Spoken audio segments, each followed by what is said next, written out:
You are listening to Lone Star Community Radio on 104.5 KCZW LP Conroe and 106.1 KZCCLP Conroe and worldwide on irlonestar.com.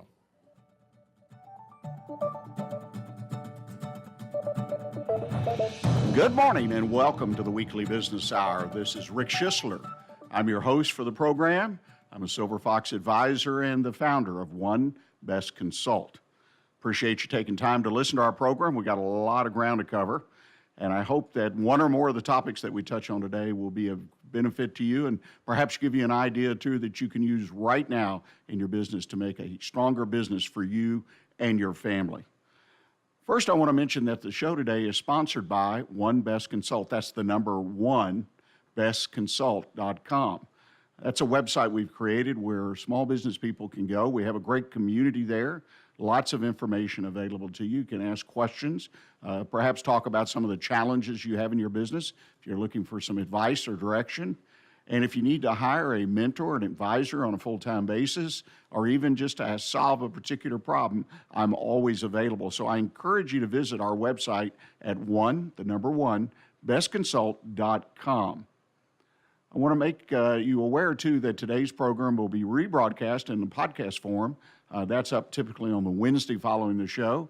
And you can find that podcast in a variety of locations, starting with the website for the Lone Star Community Radio, irlonestar.com, as well as One Best Consult, YouTube, Facebook, and a variety of other social media. So if you missed part of today's show or you want to re-listen, we always have that podcast available. In fact, we maintain those podcasts back at least 12 to 18 months, so you can go back and listen or re-listen to shows as you so choose.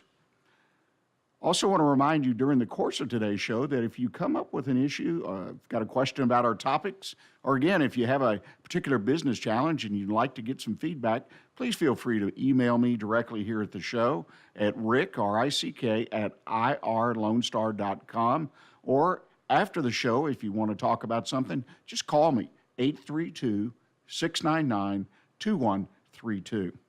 And at this point, sit back, grab your pad and pencil, and get ready to take notes as we talk about everything business right here on the Weekly Business Hour. And today we're going to start our program off kind of where we left off a bit last week. This is the second show in one of our soup to nuts conversations. We've been talking about estate planning and your business, why it is so important, particularly for business owners, to do estate planning. And we have as our very special guest, a good friend of the show, Alan Stroud. Alan is an attorney with the law office of J.R. Beck. He's board certified in estate planning and probate and a wonderful, wonderful expert in this particular field. Alan, welcome back to the show. Thank you, Rick. I appreciate you having me on. Well, I appreciate you taking time to join us today. We covered a lot of ground last week, but I know we've still got a lot more to talk about. And perhaps, though, we could start off with a brief recap of what we touched on last week. Yeah, I always like to remind people what is estate planning, because a lot of folks have some misconceptions as to what estate planning is. Estate planning is the process for dealing with how do I pass my assets at my death on to my beneficiaries, and how do I take care of my assets should I become incapacitated and not be able to take care of them myself. And so for last week and the next 2 weeks, we're kind of looking at the process through a business owner's eyes and seeing what are some things that I need to do as a business owner to make sure I'm covered and I'm protected as I go through the process of life or incapacity. Well, it makes a lot of sense. And as you and I discussed last week, and I continue whenever I'm asked or when I'm visiting with clients, to, again, signify or indicate how important it is for business owners to have some type of estate plan. And, you know, something you just touched on, and I want to reemphasize it if I may, there's one thing to have the plan for when you pass away and how the assets get distributed, how the business, where it goes. But there's another one where incapacity comes into play, and that's one that I think people overlook a lot. And I know there's something you can do with power of attorney documents to help you when you become incapacitated. So if someone, your spouse or someone else, has to step in and run the business during that time. Let's talk about that for a bit. Yeah, that's a good point, because you're right. Most business owners, if they've done any planning, they've done the planning for what happens if I die, but a lot of them don't have the planning in place for what happens if I become incapacitated. Because if you just rely on, say, a power of attorney, then you've got to be careful who you name as the person who's the agent on your power of attorney, and that is, the agent is the person who can act for you. So not only would that person have access to your bank accounts and the ability to sell your house and the ability potentially to change beneficiary designations on an IRA or a 401k, they also would have access to your business. They could vote your stock. They could appoint themselves as president. They could basically take over running the business. And it may not be the same person who you want managing your personal assets versus running your business. So a lot of times you might have two powers of attorney, one for personal assets, one for business assets. Sometimes we even go a step further, and we'll talk a little more in detail later in the show about it, of putting a plan in place on the corporate level for what happens if I become incapacitated that might be separate from your power of attorney. Well, and the thing that I always think is, and you mentioned having two powers of attorney, personal assets versus the business. A lot of times the spouse will have the ability, and I'm assuming they're not working in the business, but would have the ability, or the expectation would be that they would handle the personal side, but they may not be involved in the business, so they really are not up to speed, if you will, about what's going on in the business. So it definitely is a separate call. I need to ask you, you've got a lot of experience in this area. How difficult is it to find someone to take on the responsibility of running your business, using that term broadly? It is hard. Certain times there's an obvious key employee or the right-hand man of the business, so to speak, and sometimes you've got the perfect person in mind. Sometimes you've got a child that's the heir that you've kind of groomed to take over the business, and that might be the perfect person. Sometimes you've got a business partner that you trust, and that might be the person.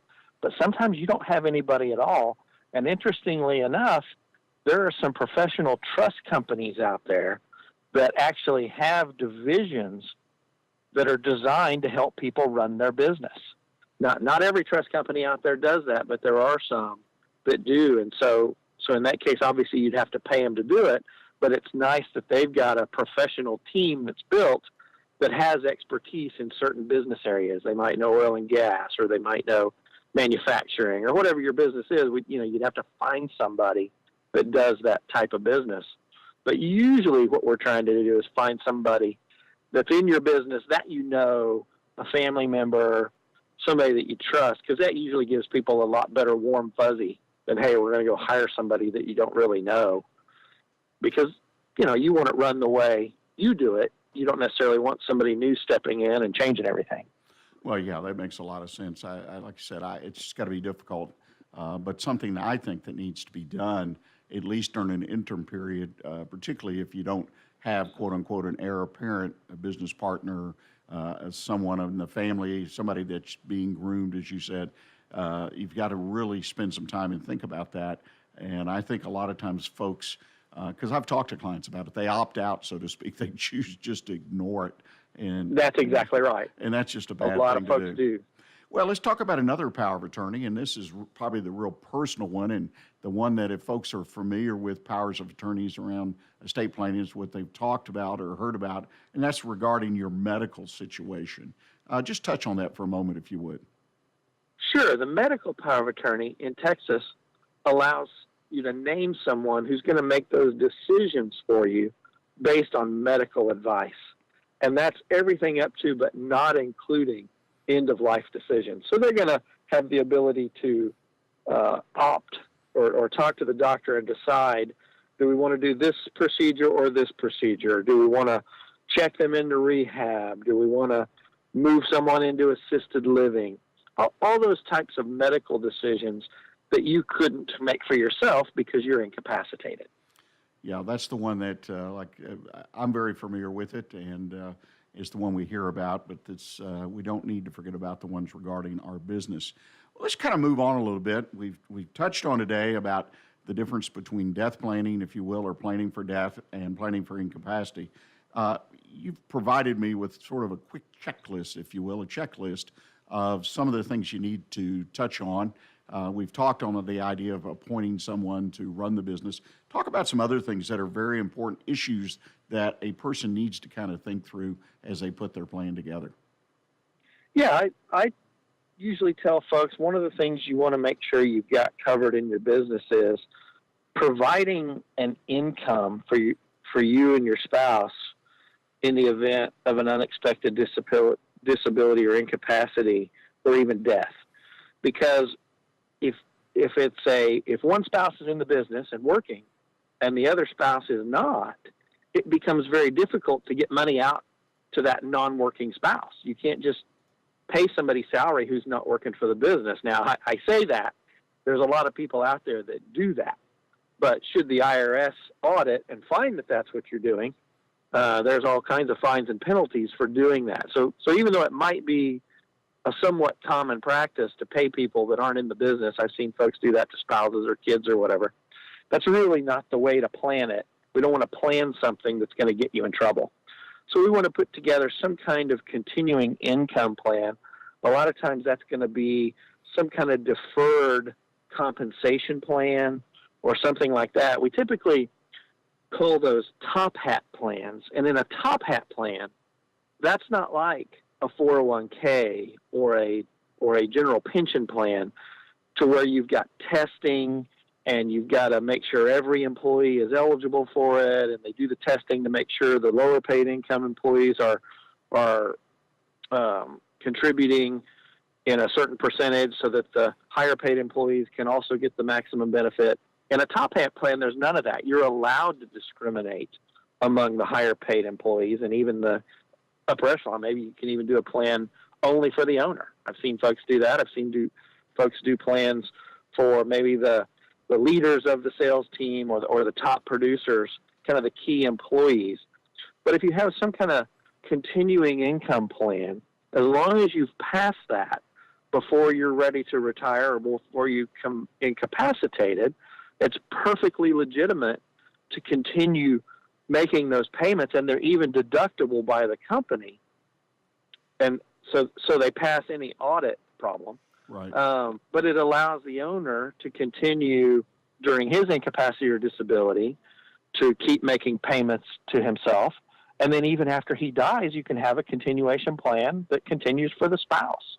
But the key is you got to do that planning while you're still working. You can't wait till, okay, I've retired and now I need money. How do I get it out of my company that my kids are running? Had you done it before you retired, it's perfectly legitimate and there's no problem. So that's one of those things. We got to be active instead of reactive, and let's plan these things before the day comes, as opposed to trying to figure out what do we do now that we've got this incapacity or disability. Well, you make a lot of sense to me, and that's something I wasn't familiar with, and I appreciate that. Well, ladies and gentlemen, we've already come to the end of our first segment, believe it or not. We're going to take a short break, and we're going to come back and talk about some of these other key issues that you need to think about as you put together the estate plan for the business owner. So please stay with us. We'll be right back with you.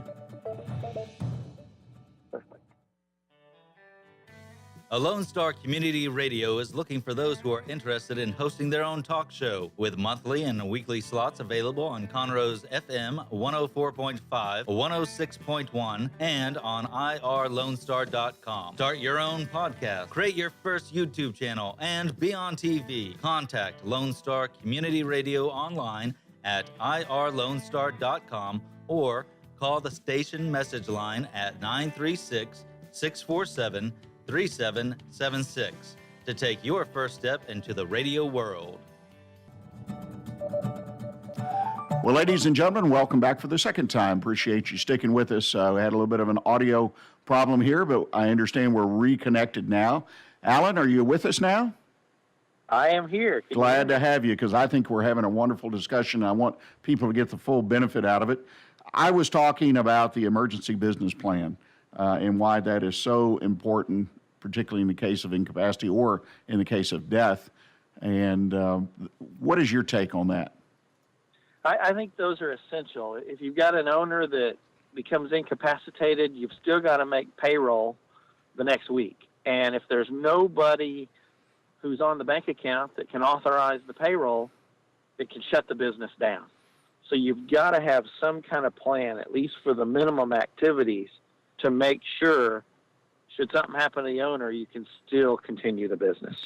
You know, that is one scary example. I hope that anyone listening, there's no one who doesn't at least have a backup signer on the payroll. But I've seen that situation where the owner wanted to play close to the vest and didn't want anybody signing checks. They might have put their spouse on them, so obviously he or she could come in and sign the payroll checks. But that sounds kind of dumb, but it happens. So it's important, not only with payroll, but the other issues on there. Another thing that you put on here, which is really near and dear to my heart, something I've used in my time as an entrepreneur when I've had partners, and that's a buy-sell agreement, which I always found was very important, particularly for incapacity or a potential death of my partner. Talk to us a little bit about that, if you would. I couldn't agree more. One of the things when I talk to people is they tell me, oh, I've already got that covered in my partnership agreement or my company agreement with an LLC or my bylaws with a corporation. And generally, the provisions in those documents are not nearly broad enough to cover your death or disability provisions adequately. So typically we do a separate document that's a buy-sell agreement that lays out what happens if one of the partners should pass away, or actually we've got several triggers that might cause a buyout. The first one is usually what happens if one of the partners gets divorced. A judge might order their share of the company to their spouse. Well, I don't know about you, but most of the time, most people are not in business with their partner's spouse. They intend to be partners with their partner. So the first thing we want to make sure is, even if a judge does what a judge wants to do, there's an agreement that allows that partner to buy his shares back from the spouse. So we want to make sure we've always got the right partners in the business. Number two, we want to have a trigger on death. If a partner dies, here's what happens. Maybe we've got life insurance that's going to kick in and help the buyout process. Maybe we don't. Maybe we've got a promissory note. We've got to determine a sales price or a value that we're going to pay that estate for buying their shares. So there's a lot of things that go into a buy-sell to figure out what's going to trigger it and how much is the purchase price going to be and how are we going to pay that off. And with every client, it's different because people have different ideas of what their business is worth or what's fair in terms of paying it off. So we go through pretty specifically with each client and talk about, what does a transfer look like to you should this happen to your business? You make some wonderful points. And again, I can't overemphasize because I've actually, in the businesses, because I had multiple businesses, I had partners in some of them, and we actually used the buy-sell, and it wasn't in a difficult situation, but it explained, in this case, one partner wanted to leave the business, and it explained the process, which ended up working very smoothly. Everybody was satisfied. Everybody was happy. And I have always used those agreements. And because one theory I have is, you mentioned that, who the partners are. I didn't, go into this partnership with the spouse, but on the other hand, my spouse, I don't necessarily want her being responsible to be a partner with other people because, she's not involved in the business and not really prepared to step in and assume the role, because typically in these kind of partnerships, everyone has some kind of active operating role. So That's right. It's, in my opinion, a buy-sell agreement is good for everyone. It's very important. Well, and you make a good point, too. The other thing this agreement does is it protects your spouse, because a lot of times the spouse isn't the one in the business, and maybe they're not so business savvy. And so if they don't have this agreement, they're going to have to negotiate a buyout. Well, they don't know what the business is worth. And, of course, the other buyers want to pay as little as possible. And so if you've already got a pre-established way to value the interest, then she's not going to feel like she left anything on the table or she got ripped off, because you set that out in advance to protect her so that she knows, or at least can know where to look in this document to see, what am I going to get at the end of the day? Plus, you as the one that has passed away or become incapacitated can feel you did your job. you provided for your That's family exactly right. and your spouse. And to me, that's so important to me personally. I wouldn't want it any other way. Well, in the few minutes we've got left this morning in our second of three conversations, let's take a few minutes and touch on retaining key employees, because a lot of times, let's face it, the person that we need to run the business in the case of incapacity or death is going to be a key employee. And we need to make sure we keep them around and that they are able to move into that role to run the business. Tell us what your thoughts are on how we can retain key employees. Well, one of the terms that you hear in this arena are golden handcuffs, so to speak.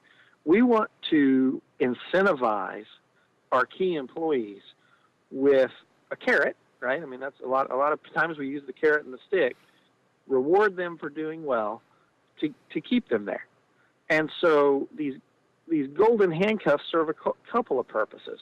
We want to provide some kind of plan so that we reward them for their good work, but also we want to entitle them or give them a feeling of ownership or of buy-in so that they want to stay for the long term, that they realize, hey, someday this could be mine. Now, I do typically counsel small business owners, let's don't start giving away stock in the company. Because if things did happen to go bad, the last thing in the world you want is an unhappy or unfriendly minority shareholder. So I'm typically going to look at it and use plans like phantom stock ownership, to where the employee gets bonuses based on as if they did own stock. So they're going to get the rewards of being a stockholder, but they're not actually going to have shares issued to them. Because the worst thing that could happen is you get sideways with them. They go to your competitor, and they've got a right as a minority shareholder to start demanding accountings or financials or let me see the books, and they're providing a roadmap to your competitor as to how you run your business. So that's why I typically don't like to go ahead and issue shares unless I've got an ironclad agreement in place, which most people don't, who kind of do this self-help, I'll give you 5% of the company kind of deal. You want to make sure there's an exit strategy, that if they leave, they've got to sell those shares back to you. So if you're ever going to give them, you got to make sure you got the back end covered that you get them back. Now, which could doubly hurt if you're losing a key employee and now you've got to pay them to leave. That's not always a fun thing either. So I typically advise folks, let's don't give them actual shares. Let's create a plan where they get the benefit of as if they were a shareholder. So they're getting a bonus based on earnings as if they were a shareholder, but they're actually not getting the ownership. Well, that makes a lot of sense. And in fact, I'm working with a client right now in a similar situation. Well, unfortunately, we've run out of time, Alan, for today, and we'll need to pick up because I know there's a couple of other areas that we can touch on, alternatives for retaining those key employees. And you'll be back with us next Monday. But for the time being, if someone wanted to reach out to you, they had a question or perhaps need your services, what's the best way for them to do that? Two ways. One would be to shoot me an email at info@jrbecklaw.com or give us a call, 281-440-4777. Again, 281-440-4777. Well, Alan, thank you again so much for joining us, and I look forward to our next visit next Monday. Well, ladies and gentlemen, we're going to go to our bottom of the hour commercials, and I ask that you stay with us. We're going to have a little recap of our conversation today with Alan on estate planning. And then in our Did You Know segment, I'm going to talk about improving your personal productivity by something I don't think people consider a lot, and that's giving yourself some time.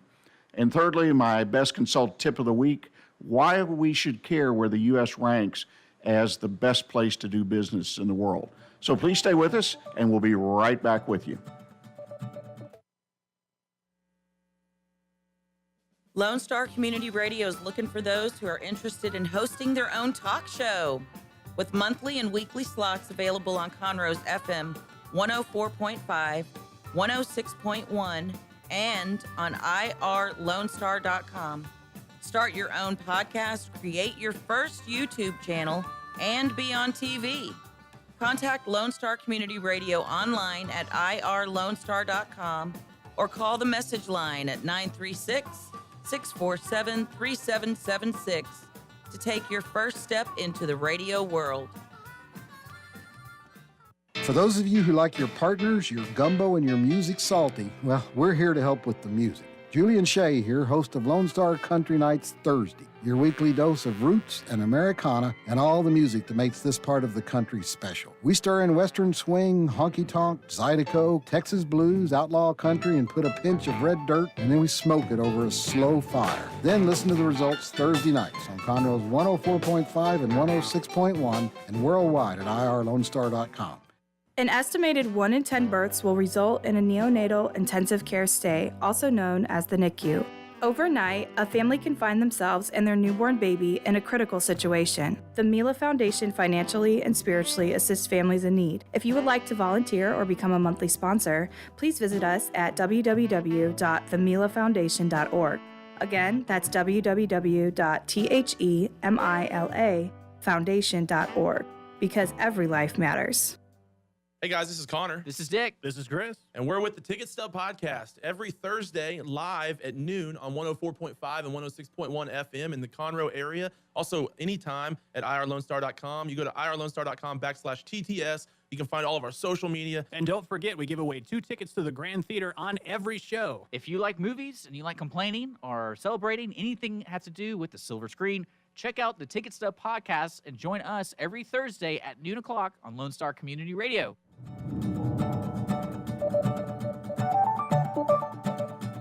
Well, ladies and gentlemen, you're listening to the Weekly Business Hour, and this is Rick Schissler, your host. We're in the third segment of our show today, and this is the place where I like to kind of recap the soup to nuts conversation that we just had. And in this case, we were talking to Alan Stroud, an estate planning specialist, quite an expert in my opinion, really understands that area. One of the things that Alan talked about, and I've actually had personal experience with this, so it really comes home to me, and that's the situation that happens when you become incapacitated. Now, estate planning is, as Alan pointed out, a lot of times people think, well, that's me preparing for my death, whether it be untimely or later in life. I guess it's always untimely, but the idea, you get it, the fact that something happens to me and I die. But, you know, incapacity, it happens. And sometimes it's just temporary. This is not a situation where you have a major stroke, say, medical stroke, and then you can't work or the rest of your life. But a lot of times, say for an example, and this again happened to me, and I saw what worked and didn't work, and this was where the individual who owned a business, very successful business, multiple locations, a retail service business. He worked in the business every day, very hard, built it up, and as I said, it was successful. He suffered a severe heart attack, just absolutely out of the blue, like heart attacks typically are, and it was very severe, and he was incapacitated and couldn't work. And he had really not done any prepared any kind of plan, for running his business. So here he had a very successful business, had 100 employees, give or take, multiple locations, and all of a sudden, nobody to run the business. In this case, his spouse, his wife, had no involvement in the business whatsoever. He didn't have any family in the business. He had a key manager at each one of his locations, but he had no general manager or anyone in that position that could possibly step up. And had an in-house bookkeeper who was good, but nobody to lead the business, nobody to run the business on a day-to-day basis. He did not have an emergency business plan. But what he did have is family over the years that had associated with another family and had done business together, not running each other's businesses, and geographically they actually were in different parts of the country. But the other business, because of a generational relationship, had a general manager, which they basically lent for 6 to 12 months. In other words, sent someone to his business that could run it, and they ran the business and kept it alive, kept it working for 6 to 12 months. Now, they didn't do any expansion or any things that the owner himself might have done, but the fact is the business continued to open and close every day. People got paid. His family received their regular income. The cash flow continued. but he was caught without any kind of plan in place. And he was blessed, in my mind, because of a generational. His father had made a long-term friendship with another individual whose family had a business in another city, and because of the relationship that had continued through the generations, they were able to help each other out. This is unusual. I mean, this, again, to me, was totally a blessing. Whereas if the individual had just done a little bit of planning, which he was fully capable of, he was a great businessman, but he just never considered it. It was one of those things that when you dot the I's and cross the T's, own a business, you just don't think about it. And that's why, in general, the estate planning for your business for death or incapacity is so important if you own a business. So a lot of what we're talking about, a lot we talked about today, is important to consider for your business. You need to take the time and spend a little bit of money and get with someone who can help you, someone that is an expert in the estate planning area, because as you can see, there are a lot of issues, and a lot of these issues really apply because you own the business. It's not because you're an employee of a business. You own the business. So there's a whole different set of issues, some very important issues that can make or break your business and either take care of your family or not take care of your family. And if you can only sit for a moment and think what it would look like if you became incapacitated, like my example, for 6 to 12 months, nobody there to run your business, what would that look like to your family? What would it look like for you to continue to get the medical care? What would happen to what you'd worked so hard to develop? Your family most likely sacrificed along with you to make it happen. Don't let that happen to you. We're going to take a short break here now, ladies and gentlemen. When we come back, I'm going to talk about, in my Did You Know segment, a little bit about improving personal productivity, but mainly about taking some time for yourself and your business. So stay with us. We'll be right back with you. Statistics show that 1 out of every 6 Texans struggles with food insecurity and hunger. And many people don't eat enough fruits and vegetables every day. The Better Living for Texans program is here to help you learn how to make healthy menu choices, save money at the grocery store, prepare quick and delicious meals, get more good nutrition in your day, and get more physical activity. Classes are fun, friendly, interactive, and free, and taught in English and Spanish. We are Texas A&M AgriLife Extension, helping Texans make their lives better. Don't forget to download the Lone Star Community Radio app from your Google Play or Apple Store. Bring Montgomery County's community radio with you anywhere with your smartphone or tablet. If you are in the Conroe area, tune in on FM. That's Conroe's FM 104.5, 106.1. If you are on the computer, bookmark irlonestar.com as your internet radio station. A Lone Star Community Radio, broadcasting 24/7 from the heart of downtown Conroe, Texas.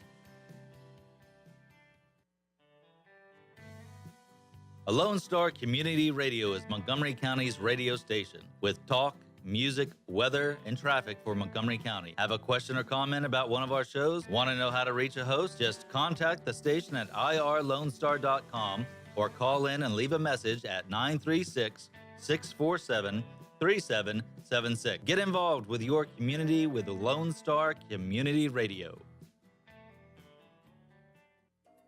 Hispanic Chamber Connections with Dr. Carlos Sanchez, President of the Woodlands Conroe Hispanic Chamber of Commerce, featuring event announcements, member highlights, and more. Tuesdays at 1 p.m., broadcasting from the heart of Conroe, Texas on irlonestar.com and Conroe's FM 104.5, 106.1.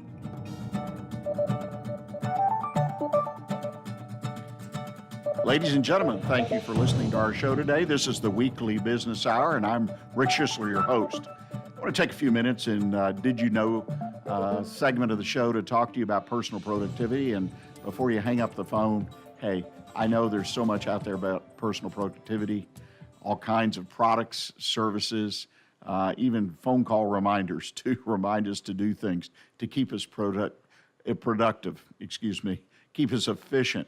I happen to be one of those that feel that we perhaps spend too much time fixating or self-examining ourselves to whether we're the most productive we can be. I think it's wonderful to have a schedule. I think it's wonderful to have a things to-do list. It's great to have personal goals and things like that. But I've seen some products and processes out there that are overwhelming, that take so much time in a day that if I could just have that time back, I could be a lot more productive. And one of the things I think that gets overlooked, it gets mentioned, but I was reading an article the other day about personal productivity, and sure, they had all the suggestions in there, like the first 30 minutes of the day, do the most impactful thing that you can do in that 30 minutes, to affect the business, or do the thing you really don't want to do first. We all shy away from things. I'm very guilty of that. Certain things I just kind of push away because I'm not sure about how to do something. All that kind of advice, but buried down in there, and something I think is very important, was the suggestion that each week take some time. In this case, they suggested 4 hours, which I think they meant a half a day. And I think the time period is really up to the individual and really driven by the business situation they're in. But it's called high-value focus time is what they called it. I call it taking time to back up and spend some time working on your business instead of in your business, an old expression. But on a weekly basis, setting aside a given amount of time. A lot of folks will do it on a certain day. They'll have Wednesday afternoons. Some people play golf, which is great, but they take time to back away and work on their business. In other words, work on it, do some planning, do some thinking. How about some estate planning? We talked about that earlier today.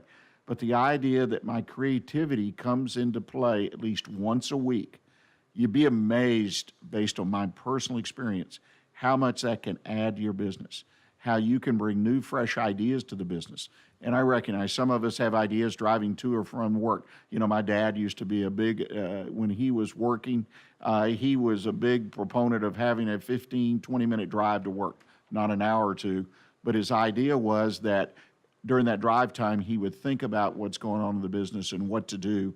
Otherwise, if you only, like I did initially in my career, walk 3 blocks to work, I didn't have a whole lot of time to be creative, to be thinking about whatever it is I wanted to think about. So my encouragement on personal productivity is take some time once a week, put it on the calendar, allow yourself that time to back away for 2, 3, 4 hours, an hour, but a set amount of time, whatever works best for you and your business.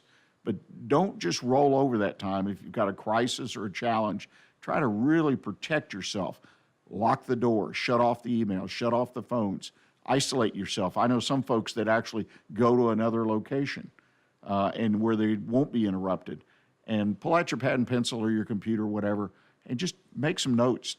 Think about what's important in your business. And again, there's a whole slate of things you could do, but it's your time for working on the business.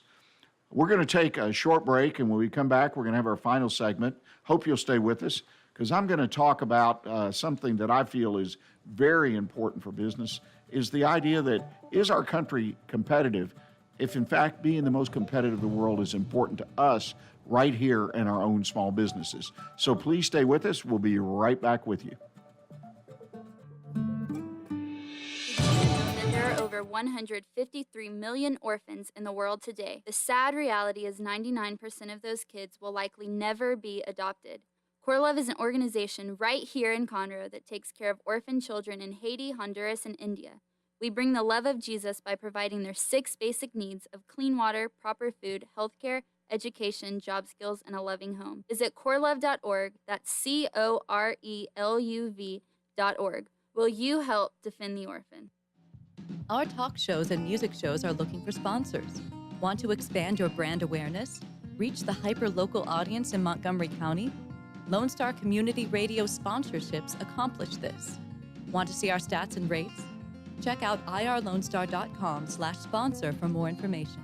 Or call in and leave us a message at 936-647-3776. Hispanic Chamber Connections with Dr. Carlos Sanchez, President of the Woodlands Conroe Hispanic Chamber of Commerce, featuring event announcements, member highlights, and more. Tuesdays at 1 p.m., broadcasting from the heart of Conroe, Texas on irlonestar.com and Conroe's FM 104.5, 106.1.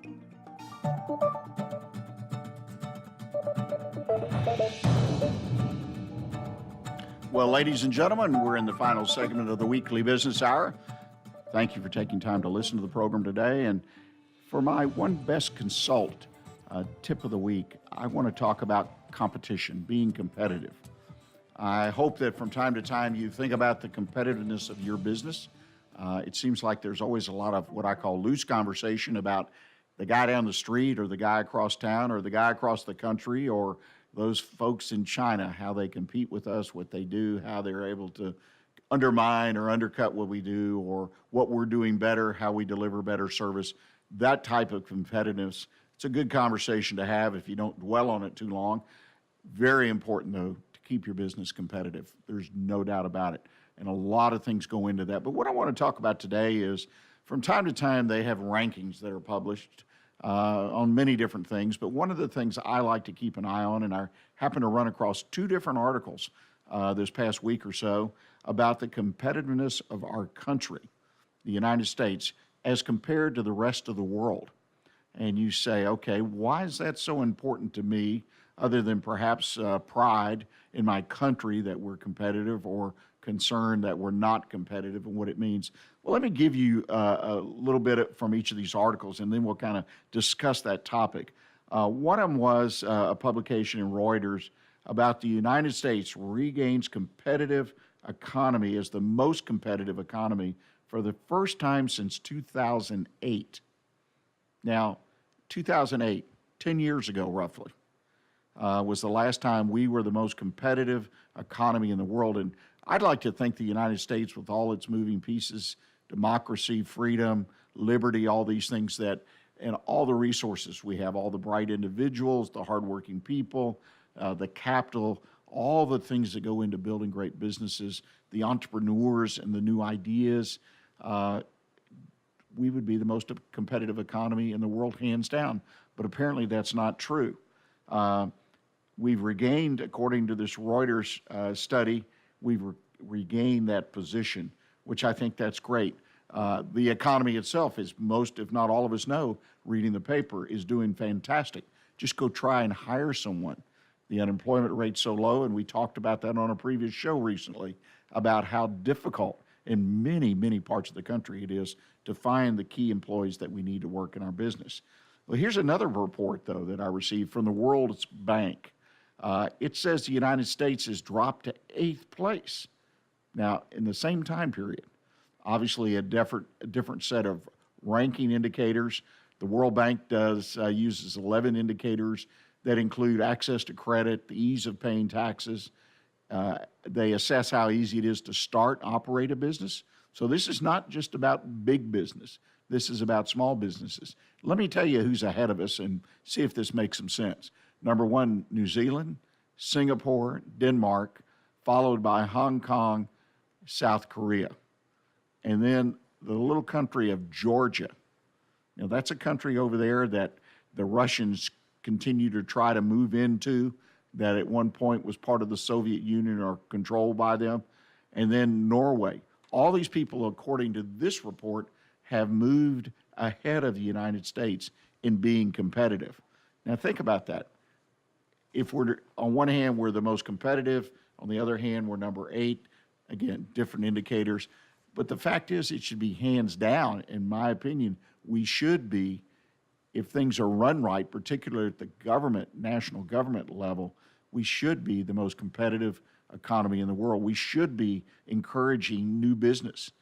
And in fact, it seems over the last 10 years, we have not been doing it, and in some indications, we still have a ways to go. Well, the fact is that the economy is doing well. Again, if you live in most parts of the country, you see it, you feel it. You don't have to listen to the TV news or listen to the radio to know that things are going well. Unemployment levels across the board for all people have dropped to record lows in the history of recording those things. Now wages have started to grow, as I saw the report last week. It's an amazing situation that we've been able to regain, at least internally in this country, our economy. But what does this mean to you as a local business? Well, I think it's important to kind of think about that for just a moment. To me, the first thing I want to look at, is there a trend? In the one report, for 10 years, according to that report, we were not the most competitive economy. there was a trend, and to me that trend translated internally because our economy, quite frankly, up until 2015-16 had really been drifting. We were told that 2% GDP was normal, that we needed to accept that, which is one indication of the overall economy. Unemployment, particularly in certain groups of individuals, was very high. The poverty level had skyrocketed. So on a national level and an international level, we obviously weren't that competitive. Our economy wasn't doing well, and we know how that relates to our local business. So that's one reason. Look for a trend. If these trends are not moving upward, then there can be a problem for us back in our own small business, and we need to be aware of it. The direct impact on your business, some of the things these folks rank beyond the ones I mentioned, are like, what's the tax structure? And in particular, regulations. You know, whether you're on the left or the right or in between, whatever, the fact is regulations. And I know we need some regulation, but regulations against business, ones that affect businesses, whether they're needed or not needed, if you put a regulation in, it's going to slow down business. And you as a small business, in my opinion, need to be aware of the regulations that are out there. And when something comes up that's being proposed, be aware of it and try to be involved. If you don't think it's the right thing to do, let the government officials know. So the fact that the United States and its competitiveness in the world may or may not seem important to you, it has a direct impact. It's just a scorecard of what's going to kind of trickle down, of what's happening on Main Street, if you will, in your business. So these are numbers worth understanding, and the fact that, hey, I'm experiencing it, or maybe a year or two from now, I'm going to experience it. So it's another way to keep your eyes on what's going on outside your business, but effectively what's going on inside your business. Well, ladies and gentlemen, I want to thank you for joining us this week, and I would encourage you to put a note on your calendar to join us again next Monday, right here on irlonestar.com or FM 106.1 or 104.5 for our show. We'll have our final visit next week, as mentioned earlier, with Alan Stroud on estate planning for the business owner. And we'll also have a podcast of today's show, as I mentioned earlier, available on Facebook, our YouTube channel. Just go to the Weekly Business Hour or go to our website at bestconsult.com. Thank you for joining us. Remember to stay in touch with what's happening all around Montgomery County right here on your Lone Star Community Radio. And until next week, I encourage you, stay engaged and keep focused on what counts in your business. Thanks.